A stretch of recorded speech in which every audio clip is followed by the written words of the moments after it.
ఇంతకుముందు కీళ్ళ నొప్పులు అంటే 60 సంవత్సరాల తర్వాత 70 సంవత్సరాల తర్వాత ఉండేవి. కానీ ఇప్పుడు 25-30 సంవత్సరాల నుంచినే కాళ్ళ నొప్పులు, కీళ్ళ నొప్పులు, నడుము నొప్పి అనేసి కంప్లైంట్స్ ఇస్తూ ఉన్నారు. ఎందుకు సార్, ఎందుకు వస్తుంటాయి ఇంత చిన్న ఏజ్ లోనే? అంటే ఇక్కడ ముఖ్యంగా మనం ఆహారం గురించి మాట్లాడుకోవాలమ్మా, అలాగే లైఫ్ స్టైల్ గురించి, అంటే మన జీవన విధానం గురించి మాట్లాడుకోవాలమ్మా.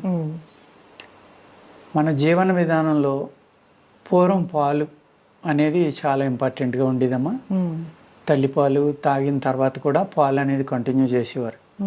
ఎందుకంటే పాలు అనేవి కాల్షియం ఉండటం వల్ల, అందులో చిన్నతనంలో కాల్షియం అనేది చాలా అవసరం అమ్మా. మినరల్స్, ఓన్లీ కాల్షియమే కాదు, అన్ని రకాల మినరల్స్ చాలా అవసరం అమ్మా. చిన్నతనంలో ఏం చేస్తున్నారంటే ఇప్పుడు రకరకాల పౌడర్లు వచ్చేసినాయి అమ్మ. కంపెనీలు అమ్మే పౌడర్లు, ఎన్నో రకాల పౌడర్లు వచ్చేసినాయి. ఆ పౌడర్స్ వాడుతున్నారు. అవి నిలవ ఉన్నాయి అమ్మ, ఎన్నో సంవత్సరాల నుంచి ఉంటాయి. 6 నెలలు, సంవత్సరం, 3 నెలలు ఇలాగ.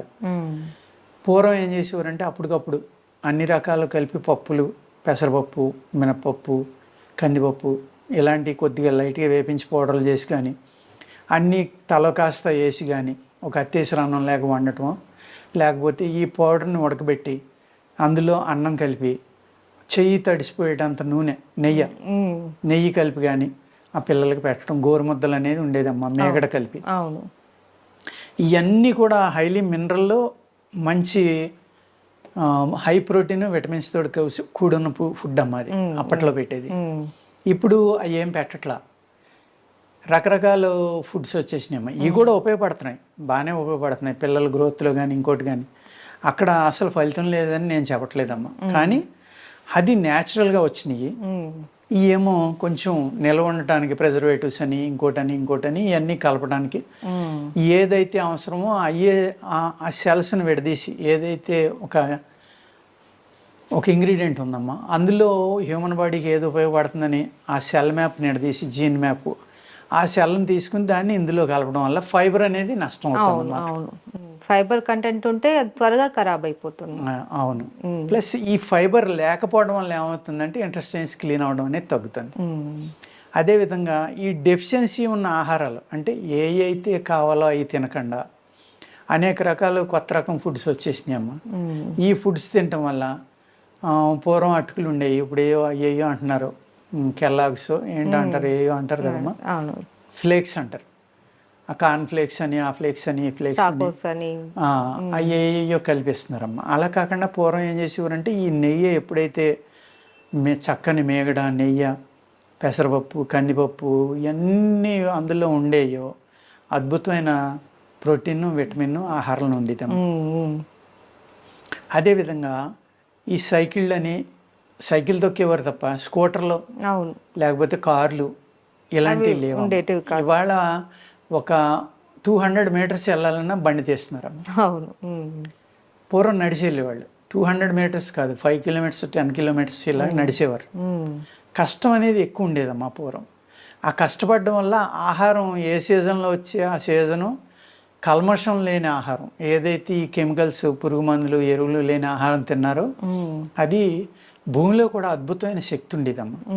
ఎందుకంటే ఆవు పెంట కానీ, దోళ్ల పెంటలు కానీ ఇలాంటివే బలం కోసం, పంట పండించడం కోసం పొలాల్లో వాడేవారమ్మా. ఇప్పుడు అనేక రకాల కెమికల్స్ వాడేస్తున్నారు.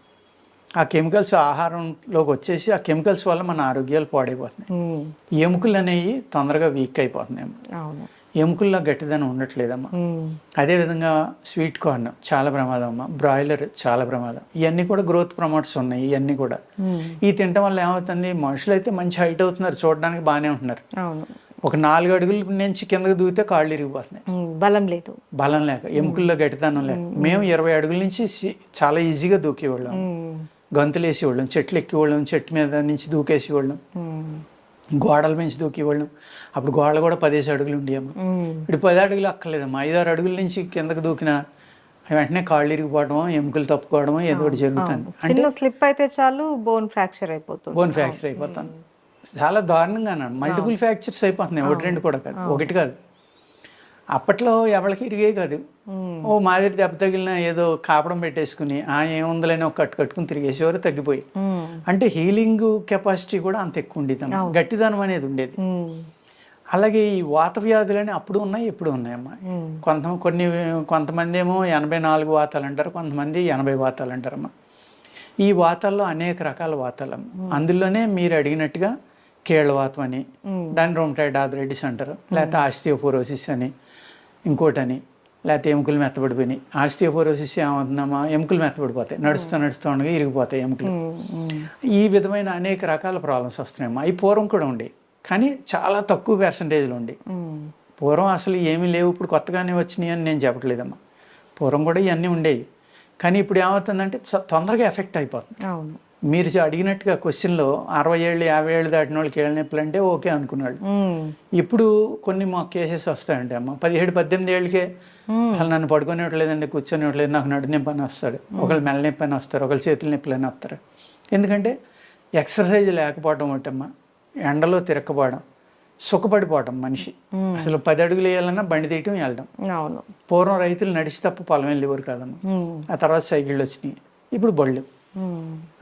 చేను గట్టుకు బండి వెళ్ళిపోవాలి, అక్కడ దిగుతున్నారు, కాసేపు పని చేసుకుంటున్నారు, వస్తున్నారు.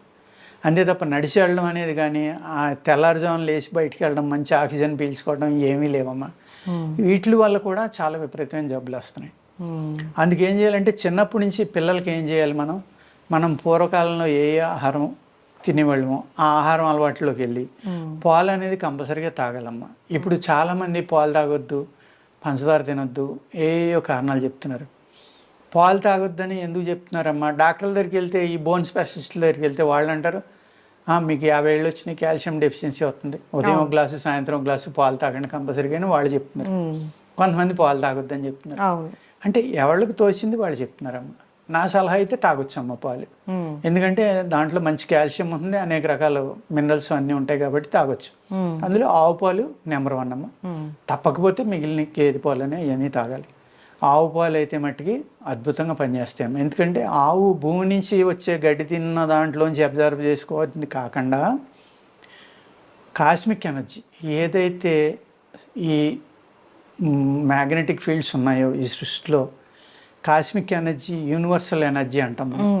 ఆ ఎనర్జీ ఏదైతే ఉందో ప్రకృతిలో, ఆ ఎనర్జీని మోపురం ద్వారా బాడీకి ఇస్తుందమ్మా, అబ్జర్వ్ చేసుకుని. అప్పుడు ఏమవుతుందంటే ఆవు యొక్క పాలలో ఎక్స్ట్రా శక్తులు మనకి అనేక రకాల మెడిసినల్ వాల్యూస్ వస్తాయి. ఆ శక్తిని అబ్జర్వ్ చేసుకుని మనకి ఇవ్వడం వల్ల. అందుకు ఆవు పాలు తాగడం అనేది ఎంతో ఇంపార్టెంట్ అమ్మా. ఎంతో కంపల్సరీగా పాటింతే కనుక అసలు మనిషి జబ్బు నుంచి చాలా వాటి నుంచి తప్పుకోవడానికి అవకాశం ఉంది. ఈ కీళ్ళ వ్యాధులు ఇలాంటి వాటి మీద ఆవు పాలు, ఆవు నెయ్యి అనేది అద్భుతంగా పనిచేస్తున్నాము. అదేవిధంగా అనేక రకాల మందులు ఉన్నాయమ్మ. ఇందులో గుగ్గిలం కలిపిన మందులు వాడతారు, వావిలాకు కలిపిన మందులు వాడతారు, అనేక రకాలు, చాలా రకాలు ఉన్నాయమ్మ. వాత వ్యాధుల్లో ఎక్కువ ఆయుర్వేదంలో ఎక్కువ వ్యాధులు ఉన్నాయి, వాత వ్యాధులునమ్మ. జ్వరాలు ఒక 250-300 రకాలు ఉంటాయమ్మ ఆయుర్వేదంలో. అందుకు ప్రతి ఆయుర్వేద పుస్తకంలో జ్వరం గురించి రాసిన తర్వాతే మిగిలిన జబ్బుల గురించి రాస్తారమ్మ. ఎందుకంటే ఈ జ్వరాలే అనేక రకాల వ్యాధులకు కారణం అవుతాయి. హార్ట్ అటాక్ కానీ, హార్ట్లో హోల్కి కానీ, లేకపోతే బ్లాకేజెస్ కానీ. అంటే ఇది ఒక సిమ్టమ్ లాగా వస్తుందా సార్? హై ఫీవర్ వచ్చినప్పుడు అనేక రకాల సైడ్ ఎఫెక్ట్లు బాడీలో జరుగుతాయమ్మా. ఈ జ్వరాల్లో ఎముకల్లోకి వెళ్ళి జ్వరాలు ఉంటాయమ్మా. అదేవిధంగా ఎముకల లోపల మజ్జ అంటాం మనం, బోన్ మ్యారో అంటాం. ఆ బోన్ మ్యారోలో ఉన్న సెల్స్ ఏవైతే ఉన్నాయో ఆ సెల్స్కి ఫీవర్ ఉంటుందమ్మా. అది మీకు దీంట్లో దొరకదు, థర్మోమీటర్లో. బాడీ హీట్గా కూడా ఉండదు, కానీ అక్కడ ఫీవర్ ఉండి వాటిని తినేస్తాం. అటువంటి ఫీవర్స్ వల్లే ఈ క్యాన్సర్స్ కానీ, ఆటో ఇమ్యూన్ ప్రాబ్లమ్స్ కానీ ఇవన్నీ రావడానికి కారణం అమ్మా. అందుకు ఏ అయితే ఎముకల నొప్పులు ఉన్నాయో, కీళ్ళ నొప్పులు, నరాల నొప్పులు, మజిల్స్ నొప్పులు, ఈ నరాలు మజిల్స్ నొప్పులు కూడా, ఈ నొప్పులు ఉన్న వాళ్ళు ఏమంటారంటే మాకు ఎముకల నొప్పులు అనే చెప్తూ ఉంటారు. వాళ్ళకి అర్థం అవుతుంది మేము అడిగితే కానీ. ఆ విధంగా అడిగిన తర్వాత వాళ్ళు చెప్పిన తర్వాతే వాళ్ళ లక్షణాలను బట్టి అనేక రకాల మందులు తయారు చేసి ఇవ్వటం జరుగుతుందమ్మా ఆయుర్వేదంలో. ఆహారంలో ఏం చేయాలంటే ఈ పాలు ఎక్కువ తీసుకోవటం, నువ్వులు సిమ్మిల్ లాంటివి తినటం, అలాగే మినువులు వేపించుకుని సున్నుండలు లాంటివి తినటం, ఇటువంటివి చాలా బలమైనవి అమ్మ. ఎముకలు గట్టిపడాలి అంటే నువ్వులు సిమ్మిల్ చాలా అద్భుతంగా పనిచేస్తుందమ్మా. అదేవిధంగా పాలు పనిచేస్తాయి, పాలకూర పనిచేస్తుంది. ఇలాగ ఏదైతే కాల్షియం ఎక్కువ ఉంది, ఏదైతే మినరల్స్ ఎక్కువ ఉన్నాయి, ఈ మినరల్స్ ఎక్కువ ఉన్నాయి మసాలా దినుసుల్లో కూడా ఎక్కువ ఉంటాయమ్మా. ఏది జాజికాయ, జాజి పువ్వు, జాపత్రి, లవంగాలు, ఈ 4 వాటిల్లో అనేక రకాల మెటల్స్ ఉంటాయమ్మా. ఈ 4 కూడా వేపించుకుని మనం మసాలాల కింద కలుపుకుని తినడం వల్ల కూడా బోన్స్ గట్టిపడతాయి. అందరూ అనుకుంటారంటే ఎక్కువ మసాలా తింటే ఏదో ప్రమాదం అయిపోతుంది, వేడైపోతుంది, మసాలా తినకూడదు, మసాలా దినుసులు తినకూడదు అంటారు. కానీ అవన్నీ అద్భుతమైన మెడిసిన్స్ అమ్మ. మీకు లవంగాల గురించి 3-4 పేజీలు ఉంది, యాలక్కాయల గురించి ఉంటుంది, జాపత్రి, జాజికాయ, దాల్చిన చెక్క, ఇవన్నీ కూడా అనేక రకాలుగా మీకు ఉపయోగపడతాయి. అంచేత ఇలాంటి హెర్బ్స్ తింటాం మనం. ఏదైతే పూర్వకాలం మనం వాడుకునే వాళ్ళము ఆ రకమైన ఫుడ్స్ తీసుకుంటే అమ్మ ఎముకలు గట్టిగా ఉంటాయి. అలాగే యోగా కానీ లేకపోతే ఎక్సర్సైజ్ కానీ కంపల్సరీ అమ్మ. అవి చేసినప్పుడు ఈ నొప్పుల నుంచి విముక్తి చాలా బాగా దొరుకుతుంది. సరైన ఫుడ్, వ్యాయామం, ఈ 2 జాగ్రత్తగా పాటించమ్మా.